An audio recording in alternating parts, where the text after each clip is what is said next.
Ya, halo pemirsa, apa kabar Anda hari ini? Langsung dari studio IDX Channel Jakarta, saya Prasetyo Wibowo hadir dalam program spesial Dialog. Dan jangan lupa live streaming kami bisa Anda saksikan di idx.com. Dan berikut kami hadirkan spesial Dialog selengkapnya.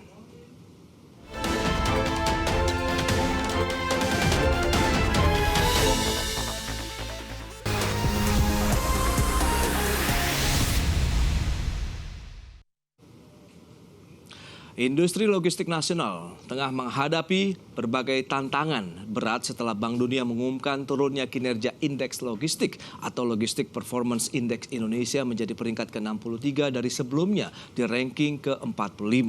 Fakta ini harus menjadi pemicu agar ke depan kinerja logistik semakin baik dan siap bersaing dengan negara lainnya. Logistic Performance Index Indonesia pada 2023 tercatat anjlok. Dari 139 negara, Indonesia menempati peringkat ke-63 atau turun 17 peringkat dari peringkat ke-45 pada 2018. Bahkan skor kinerja Indeks Logistik Indonesia juga tercatat turun dari 3,15 di 2018 menjadi 3 di 2023. Dari 6 indikator Logistic Performance Index, Indonesia mengalami kenaikan pada sisi customs dari 2,67 pada 2018 menjadi 2,8. Indikator infrastructure juga tercatat naik menjadi 2,9 dari sebelumnya 2,89. Sementara itu, 4 indikator terpantau mengalami penurunan.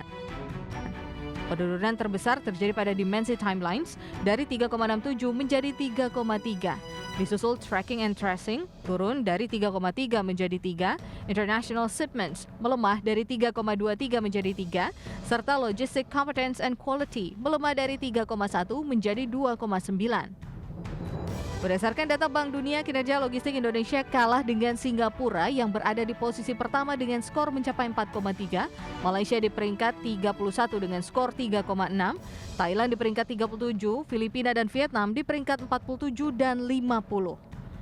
Menurunnya indeks kinerja logistik Indonesia menjadi pekerjaan rumah yang harus diselesaikan.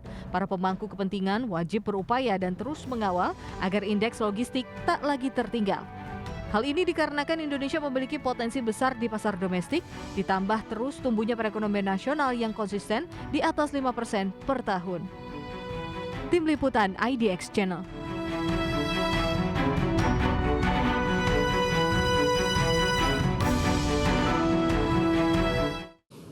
Ya, pemirsa, untuk membahas tema spesial dialog untuk hari ini, mengerek indeks logistik, memperkuat pasar domestik, sudah hadir bersama saya di studio IDXL dengan Ibu Liza Suryanata, Head of Research NH Korindo Sekuritas Indonesia, dan juga melalui Zoom, Sekjen Asosiasi Logistik dan Forwarder Alfi, Bapak Akbar Johan. Ya, halo. Apa kabar, Ibu Liza? Halo, Mas Ras, baik. Terima kasih juga atas kehadirannya. Happy to be back. Happy to be back begitu ya di studio IDX Channel. Dan langsung saja kita sapa Bapak Akbar Johan, Sekjen Asosiasi Logistik dan Forwarder Indonesia. Halo Pak Akbar. Halo Mas Pras, selamat siang semuanya. Baik, kabar sehat Pak Akbar? Alhamdulillah, harus selalu sehat. Mantap, langsung saja kita akan review nih. Tadi sudah disampaikan bahwa dari indeks performance logistik ya di Indonesia ini justru mengalami penurunan. Sementara kalau kita lihat kan pemerintah terus menggenjot pembangunan infrastruktur begitu. Bagaimana Anda bisa mencermati kondisi logistik di samping pemerintah yang masih terus memperluas pembangunan infrastruktur dari Indonesia ya, dari Sabang sampai Merauke ini, Pak Akbar? Ya, makasih Mas Pras. Memang lagi-lagi kita masih membahas Logistic Performance Index yang dirilis oleh World Bank. Memang kalau melihat dari parameter-parameter yang dikeluarkan untuk mengukur kinerja logistik di setiap negara, ini terus terang kinerja LPI yang dikeluarkan World Bank sekarang berubah nih Mas. Oke. Ya, dibanding daripada beberapa tahun sebelumnya. Biasanya berkala 2 tahun sekali. Ya, dia akan terus mengeluarkan, tetapi karena COVID ya ini hampir 5-6 tahun tidak keluar, dan begitu dia rilis ini menjadi ada perubahan daripada parameter-parameternya. Tetapi yang penting kita sepakati dulu Mas, ini adalah persepsi. Oke. Ya, persepsi dari suatu badan NGO World Bank ya yang mengukur beberapa negara termasuk Indonesia, sehingga tentu persepsi ini tidak menjadi mutlak mapping atau kondisi dari setiap negara ya, karena juga cara mengukurnya juga akan berbeda, tidak bisa juga apple to apple dengan negara-negara ASEAN lainnya. Tetapi apapun itu, kita perlu mengakselerasi ya bagaimana bisa melakukan transformasi secara struktural daripada indeks yang dilakukan oleh World Bank. Jadi silakan kami sudah sampaikan juga kepada pemerintah ya, mari kita pecut lagi perubahan-perubahan atau transformasi yang fundamental untuk menaikkan kinerja logistik, karena logistik itu kuncinya hanya satu, Mas Pras, yaitu efisiensi. Oke. Ya, efisiensi. Ya, tanpa efisiensi itu tidak akan meningkatkan produktivitas, tetapi dari efisiensi itu perlu transparansi yang sudah dilakukan oleh pemerintah kita, yaitu dengan secara cepat dan secara kuat melakukan transformasi dalam bidang digitalisasi seluruh proses bisnis yang kita sebut NLE, National Logistic Ecosystem. Oke. Ya, tentu ini menjadi pegangan, menjadi rujukan daripada kinerja dan pertumbuhan logistik nasional kita yang dikomandani oleh Kemenko Marves saat ini, Mas Pras. Baik, itu dia ya, review Anda terkait dengan sektor logistik nasional begitu. Lantas bagaimana tanggapan dari Ibu Lisa Surenata begitu menyikapi kondisi dari sektor-sektor yang ada di logistik, kemudian emiten-emiten yang di dalamnya ini, Ibu Lisa? Ya, jadi ternyata sepanjang tahun 2023 ini ternyata sektor transportasi logistik ini membukukan kinerja terbaik ya, dengan berhasil naik sebesar 14%, sedangkan kalau sementara IHSG-nya sendiri nggak bergerak kemana-mana ya, cuma 0,65% ya, kan IHSG masih sideways belakangan ini.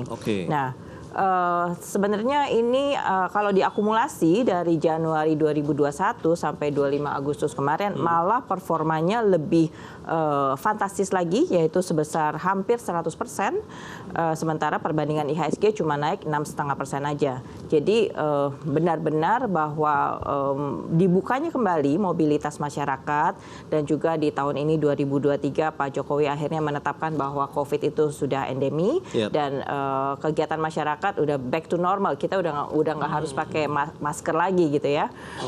Ini memang benar-benar suatu sentimen positif yang sangat kuat buat sektor IDX Trans. Oh, ini justru berbanding terbalik dengan data tadi yang sudah disampaikan Bank Dunia yang menyebutkan bahwa sektor logistik di Indonesia kinerjanya justru menurun begitu ya.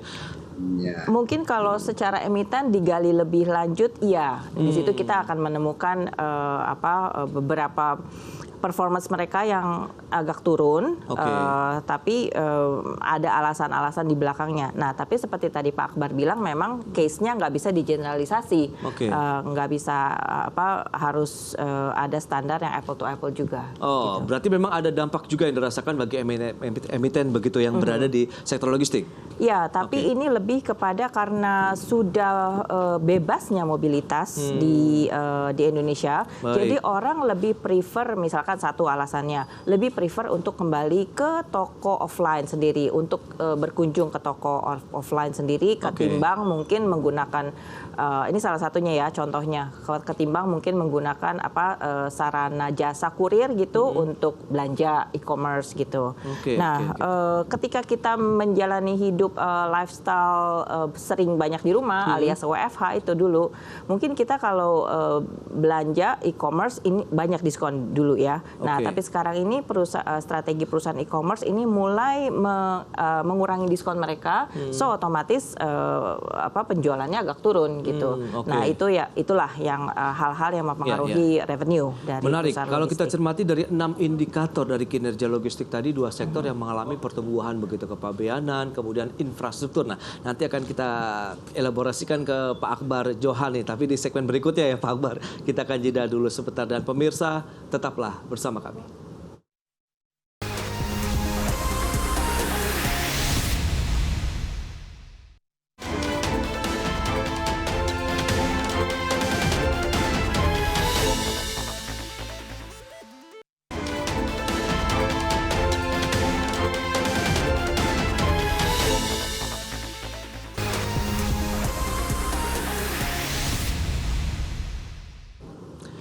Ya, terima kasih Anda masih bergabung bersama kami dalam Special Dialog, dan kita lanjutkan kembali perbincangan bersama dengan Bapak Akbar Johan, Sekjen ALFI. Ini menarik Pak Akbar, tadi sudah disampaikan kinerjanya di dalam negeri sendiri justru bertolak belakang begitu dengan data yang sudah disampaikan World Bank terkait dengan sektor logistik di Indonesia. Memang kalau kita cermati dari 6 indikator kinerja logistik, 2 sektor mengalami perbaikan, yakni kepabeanan, kemudian juga infrastruktur. Sementara yang justru mengalami, ya kita tahu ini penurunan begitu, ada timeline striking, kemudian international shipment, daya saing logistik juga mengalami penurunan. Nah, apa yang bisa kita cermati dengan parameter-parameter ini nih, Pak Akbar? Iya, Mas Pras, sekali lagi infrastruktur ada pertumbuhan, kepabeanan ada pertumbuhan walaupun sangat kecil. Yeah. Padahal pemerintah sangat masif membangun infrastruktur.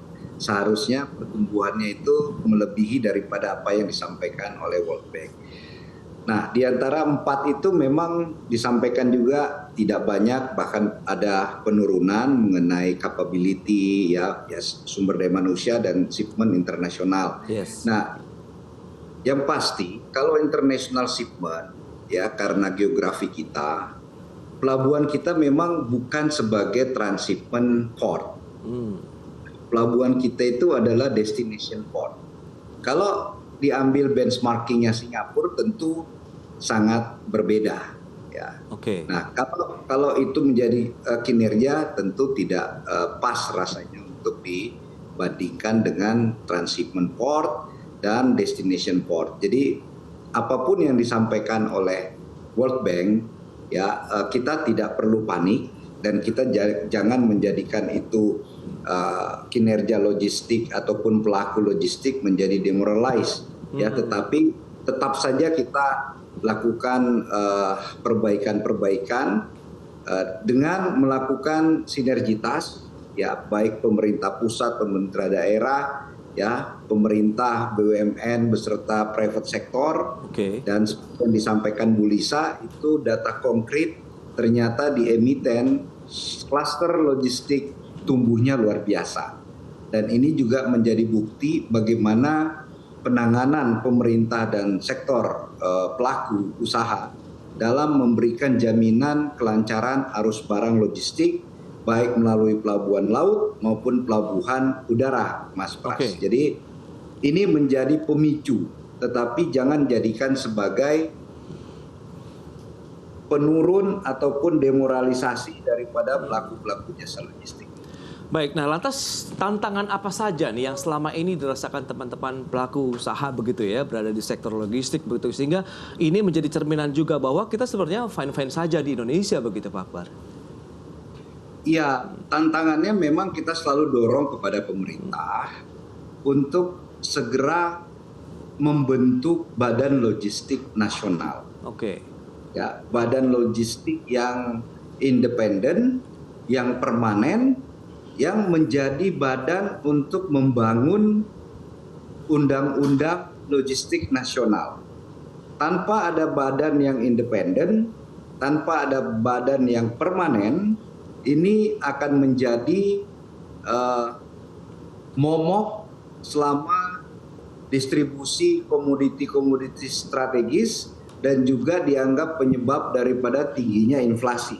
Karena apa? Tidak adanya badan yang bertanggung jawab yang secara mandatori diberikan oleh pemerintah, Mas Pras. Itu menjadi tantangan sesungguhnya sebenarnya. Nah kita ke Bu Lisa sekarang. Nah, dilihat dari sisi emiten nih Bu Lisa, apakah tantangan yang seperti diutarakan Pak Akbar Johan tadi memang relate begitu dengan kondisi yang dialami teman-teman emiten begitu yang berada di sektor ini? Rasa-rasanya kurang lebih demikian, ya. Tapi untuk keseluruhannya, in overall, justru Asosiasi Logistik Indonesia perkirakan untuk sisa tahun 2023 ini masih bisa tumbuh lah indeks tersebut sekitar 5-8%, ya. Sedangkan juga supply chain Indonesia ini memprediksi kontribusi sektor logistik kepada PDB di tahun 2023 ini diproyeksi bisa menembus 1.090 triliun, which is cukup material pastinya. Nah, memang mungkin PR-PR yang tadi dikemukakan oleh Pak Akbar itu bisa lebih diperhatikan dan diselesaikan pada pembangunan di IKN. Memang penting untuk memperhatikan integrasi prosesnya, misalnya ke pelabuhan itu salah satunya. Dari mulai dia anchorage area sampai di Pandu dan Tunda, kemudian bongkar muat, kemudian di logistik. Jadi keseluruhannya itu dari hulu ke hilir, integrasinya itu semakin perfect. Nah, itu yang diharapkan untuk supaya bisa berkembang. Oke, dari subsektor logistik sendiri apa yang bisa kita cermati? Apakah ada peluang juga untuk bisa tumbuh lebih baik lagi? Contohnya jadi kalau subsektor logistik, misalkan perusahaan semacam kalau boleh saya sebut emitennya kalau semacam ASA gitu ya, antar aja. Nah, karena tadi saya sudah sebutkan bahwa mungkin revenue mereka itu turun tahun ini akibat berkurangnya promo-promo penjualan karena lifestyle masyarakat sekarang udah lebih senang ke tokonya langsung karena udah mulai banyak juga yang buka kan. Offline ya. Offline daripada lewat e-commerce. Nah, jadi perusahaan semacam ini jasa pengiriman akan lebih fokus ke B2B, business to business daripada B2C.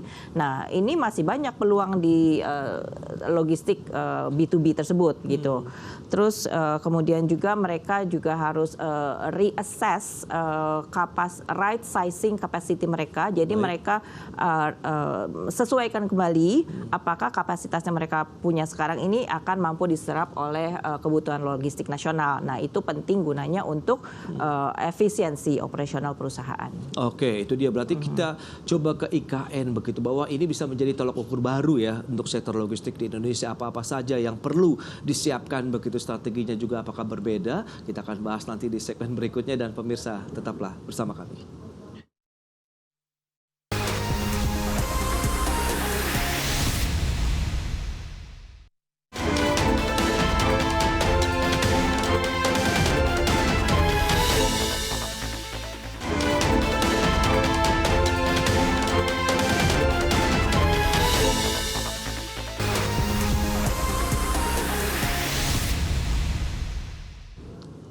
Ya, kita lanjutkan kembali perbincangan bersama dengan Sekjen Asosiasi Logistik dan Forwarder Indonesia Alfi, Bapak Akbar Johan, dan juga dengan Head of Research NH Kurindo Sekuritas Indonesia, Ibu Liza Suryanata. Baik, kita ke Pak Akbar. Ini kita lanjutkan terkait dengan IKN ini. Pak Akbar, menarik. Apakah bisa menjadi benchmark baru juga ini bagi Indonesia dalam menata sistem logistik nasional?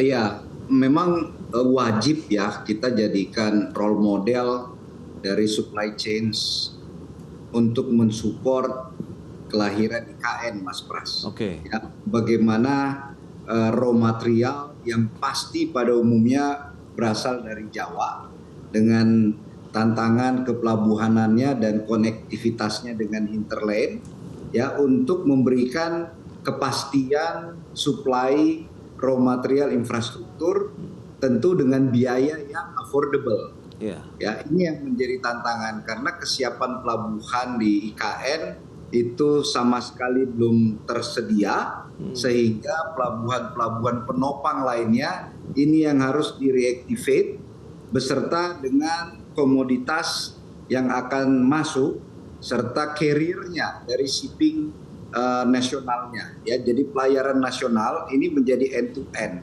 Ini kalau tanpa kita integrasikan ke seluruh stakeholder logistik, tentu akan ada hambatan bagi terlaksananya atau percepatan daripada target-target IKN yang tahun depan akan dilakukan upacara 17 Agustus bersama Presiden gitu. Betul, betul. Nah, kita tahu kendala geografi kemudian biaya logistik yang mahal ini bagaimana begitu? Apakah bisa terpecahkan juga nanti dengan hadirnya IKN? Oh ya, tentu dengan rekam jejak logistik nasional kita, ini harusnya biaya tinggi tidak terjadi pada saat supporting logistik dalam rangka pembangunan atau percepatan ibu kota negara baru. Oke. Ya, bagaimana pemerintah dalam hal ini PUPR, karena kita ingin mengingat bahwa alokasi anggaran dari strukturnya itu 80% dari private sector dan 20% dari APBN.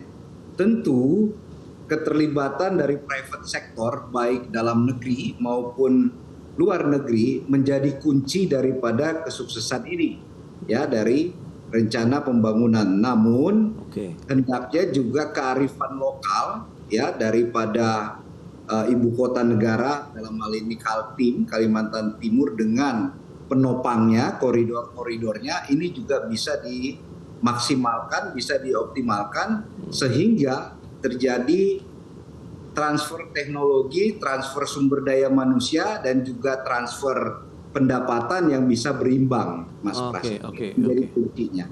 Baik, nah Ibu Liza, kita sekarang melihat bagaimana dengan keberadaan IKN nantinya benar-benar berdampak yang positif tentunya ya terhadap emiten-emiten yang berada di sektor ini, kemudian terhadap sektornya secara keseluruhan ya.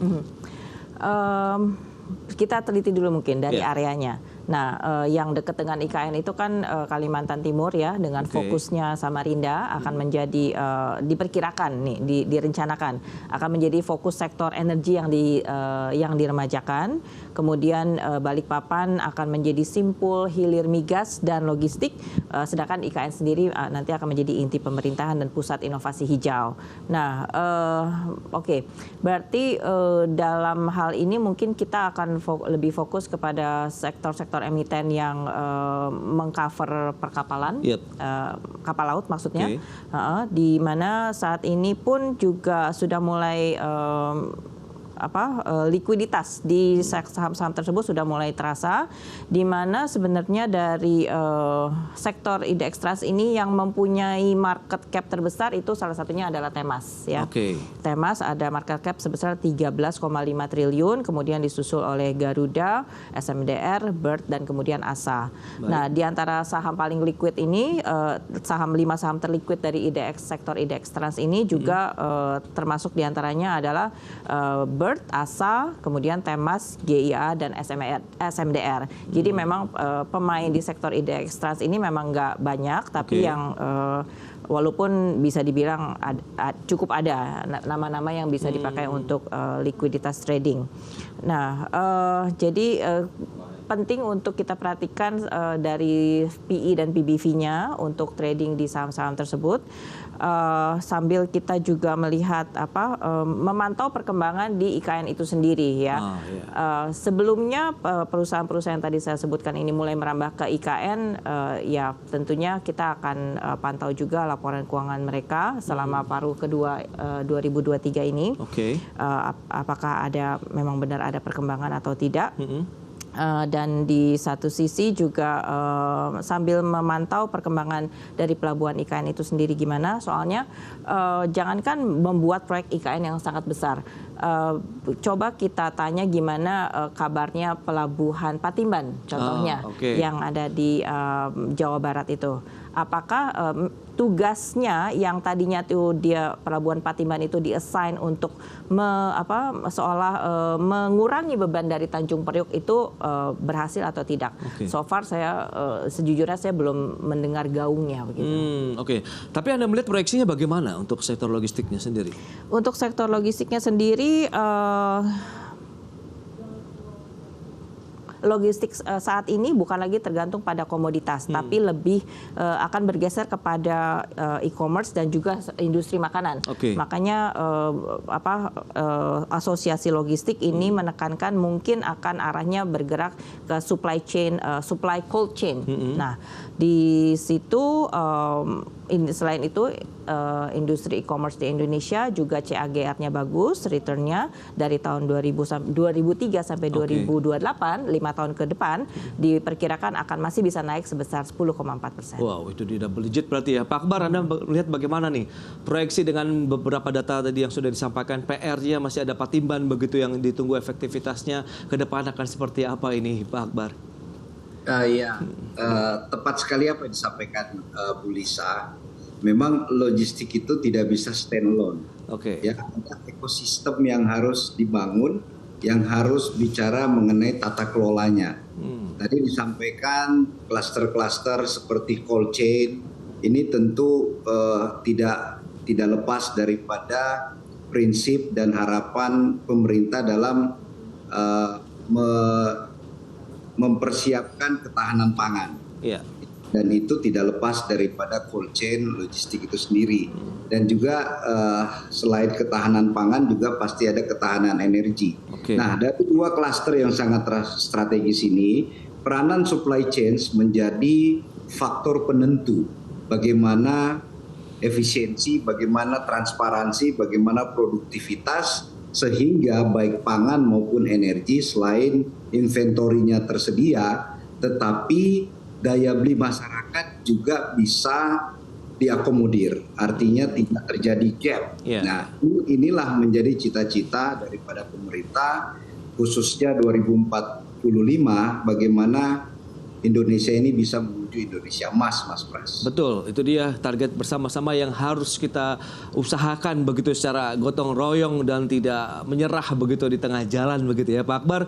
Terima kasih banyak atas waktu dan sharing yang sudah Anda sampaikan kepada pemirsa pada hari, dan terima kasih juga Ibu Liza yang sudah hadir dan juga menyampaikan insight menarik ya dari sisi emiten-emiten yang berada di sektor logistik ini. Dan selamat melanjutkan aktivitas Anda kembali Pak Akbar Johan, salam sehat. Thank you, Mas Pras, Bu Lisa. Sama-sama Pak. Baik pemirsa, 30 menit sudah saya menemani Anda dalam spesial dialog hari ini, dan perbaharui terus informasi pasar modal dan ekonomi lainnya hanya di IDX Channel, Your Trustworthy and Comprehensive Investment Reference. Saya Prasetyo Wibowo beserta rekan-rekan yang bertugas undur diri. Terima kasih dan sampai jumpa.